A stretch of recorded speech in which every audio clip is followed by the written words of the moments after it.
Assalamualaikum warahmatullahi wabarakatuh. Baik, kami dari kelompok 4 yang beranggotakan Karina Mutia Said, Karinda, dan saya Dina Ramadhani akan menyampaikan materi terkait waralaba dan wirausaha.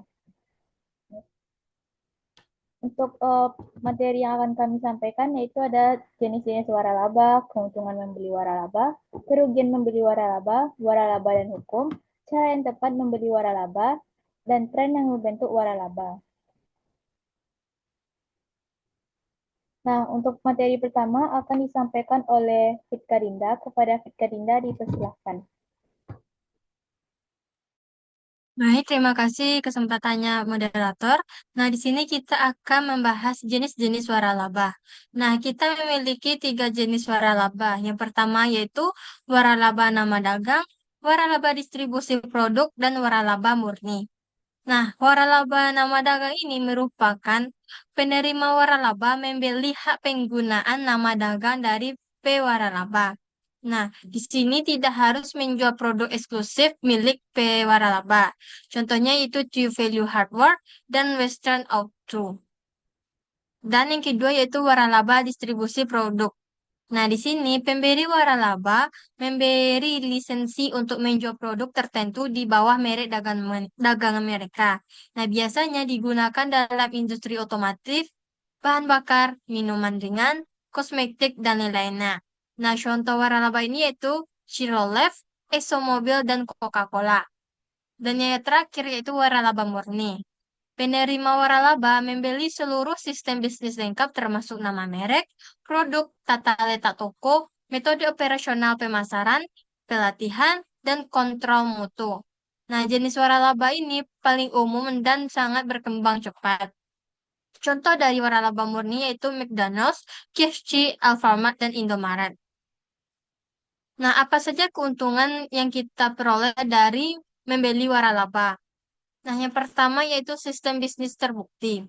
Kenapa kita menyebut sistem terbukti? Karena dari membeli waralaba ini kita mendapatkan modal bisnis siap pakai yang sudah teruji sukses dan juga risiko kegagalan lebih kecil dibandingkan bisnis mandiri. Dan yang kedua yaitu pelatihan dan dukungan manajemen. Nah, biasanya pemberi waralaba menyediakan pelatihan operasional, konsultasi, dan pendampingan untuk menjamin kesuksesan. Dan yang ketiga yaitu daya tarik dan reputasi merek. Nah, karena kita melanjutkan bisnis, pasti kita menggunakan merek terkenal memberi kepercayaan kepada pelanggan dan mempercepat penjualan. Dan yang keempat yaitu standar mutu jaminan kualitas. Nah, sistem waralaba menjaga konsistensi produk dan layanan sehingga dapat meningkatkan kepercayaan pelanggan. Yang kelima yaitu program periklanan dan pemasaran nasional. Penerima waralaba mendapatkan dukungan iklan bersama atau disebut nasional dan lokal yang meningkatkan visibilitas. Selanjutnya itu bantuan keuangan. Nah, beberapa pewaralaba atau lembaga seperti SBA atau Small Business Administration memberikan dukungan pinjaman ataupun potongan biaya waralaba. Dan yang terakhir yaitu daya beli terpusat. Nah, penerima waralaba menikmati diskon pembelian karena pembelian bahan dilakukan secara besar-besaran oleh jaringan waralaba. Sekian materi dari saya kembalikan kepada moderator. Terima kasih kepada Fitka Dinda. Untuk materi selanjutnya akan disampaikan oleh Karina Mutia Said. Kepada Karin dipersilahkan.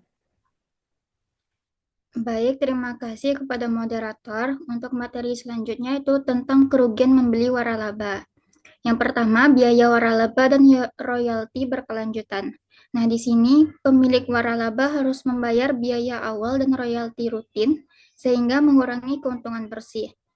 Yang kedua, kepatuhan ketat terhadap operasi standar, yaitu pemilik tidak bisa bebas dari berinovasi karena harus mengikuti aturan dan proses franchisor. Yang ketiga, pembatasan pembelian dan harga.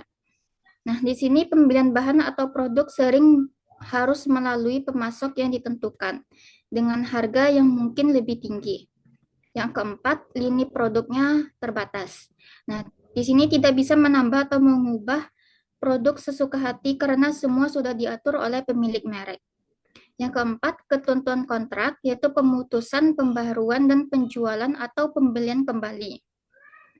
Nah, ada resiko kontrak tidak diperpanjang atau dihentikan sepihak oleh franchisor sehingga usaha tidak bisa berhenti. Yang keenam, program pelatihan yang tidak memuaskan, yaitu pelatihan dari franchisor kadang tidak cukup mendalam untuk membantu pemilik baru mengelola bisnis dengan baik. Yang ketujuh, kejenuhan pasar, yaitu terlalu banyak outlet waralaba serupa di suatu daerah sehingga bisa menyebabkan persaingan internal yang ketat. Dan yang terakhir, kurangnya kebebasan, yaitu pemilik franchisor tidak bisa membuat keputusan besar sendiri karena semua harus sesuai dengan kebijakan pusat. Next.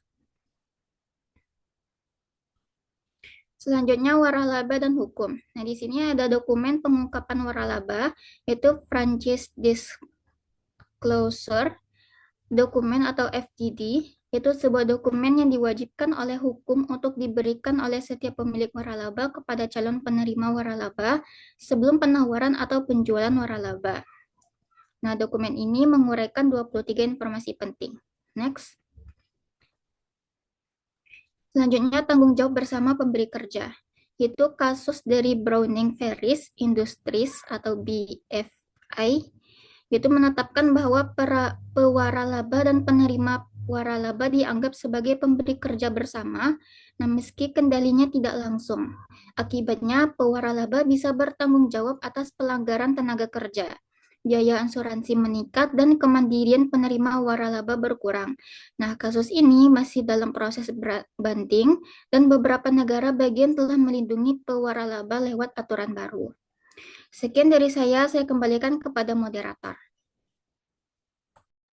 Terima kasih kepada Karin. Untuk materi selanjutnya akan disampaikan oleh saya sendiri. Nah, materi selanjutnya yaitu cara yang tepat untuk membeli waralaba. Yang pertama, evaluasi diri, apa yang Anda sukai dan tidak suka. Sebelum membeli waralaba, kenali minat, kemampuan. Pilih bisnis yang sesuai agar bisa menjalaninya dengan semangat dan konsisten. Yang kedua, teliti pasar. Pelajari kondisi pasar di lokal yang diincar. Siapa target pelanggan, seberapa besar permintaan, dan siapa pesaingnya. Yang ketiga, pertimbangkan pilihan waralaba yang tersedia. Bandingkan beberapa merek waralaba yang tersedia, baik dari sisi biaya, reputasi, dan keuangan, maupun peluang keuntungan. Dan yang keempat, dapatkan salinan FDD dari pemberi waralaba dan bacalah. FDD berisi informasi lengkap tentang bisnis waralaba, termasuk biaya, hak, kewajiban, dan kinerja keuangan. Ini penting untuk memastikan transparansi. Yang kelima, bicaralah dengan pewaralaba yang ada dan ajukan beberapa pertanyaan kepada pemilik waralaba. Tanyakan pengalaman langsung dari franchise lain tentang keuntungan, tantangan, dan dukungan dari franchisor. Yang keenam, tentukan pilihan. Setelah mengumpulkan semua informasi, buat keputusan berdasarkan analisis, bukan emosi. Memilih waralaba yang paling sesuai dengan tujuan dan kemampuan Anda. Next. Nah, selanjutnya ada faktor-faktor yang membuat waralaba menarik. Yang pertama, konsep unik atau pendekatan pemasaran. Yang kedua, profitabilitas. Yang ketiga, merek dagang terdaftar. Keempat, sistem bisnis yang berfungsi. Kelima, program pelatihan yang solid. Enam, keterjangkauan. Dan yang terakhir, hubungan positif dengan franchise. Next. Selanjutnya ada tren yang membentuk waralaba. Yang pertama ada international opportunity atau peluang internasional. Banyak merek waralaba berekspansi ke luar negeri untuk memperluas pasar dan meningkatkan pendapatan global seperti McDonald's dan Yummy Brands. Yang kedua ada mobile franchise atau waralaba bergerak. Bisnis yang dijalankan menggunakan kendaraan seperti truk makanan atau layanan keliling. Menjadi tren karena fleksibel dan biaya operasionalnya lebih rendah. Yang selanjutnya ada smaller non-traditional location, lokasi lebih kecil dan non-tradisional.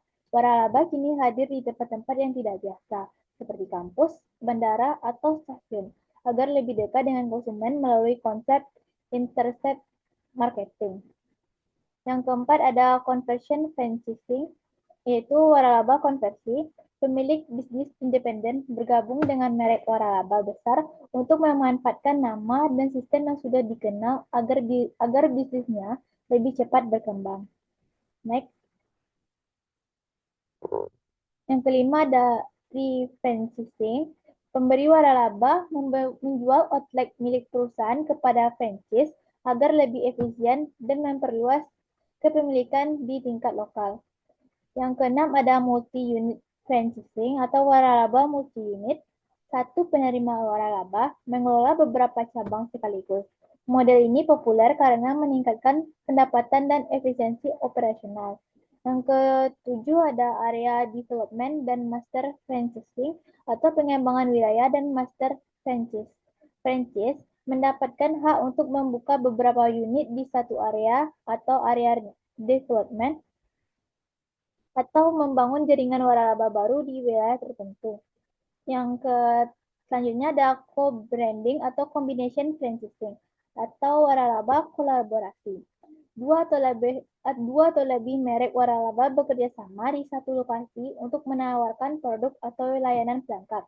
Misalnya, kedai kopi yang bekerja sama dengan toko roti. Next. Jadi kesimpulan yang dapat diambil adalah waralaba adalah cara memulai bisnis dengan sistem dan merek yang sudah terbukti sukses. Model ini menawarkan keuntungan berupa dukungan, pelatihan, dan reputasi merek, namun juga memiliki keterbatasan seperti biaya tinggi dan aturan ketat.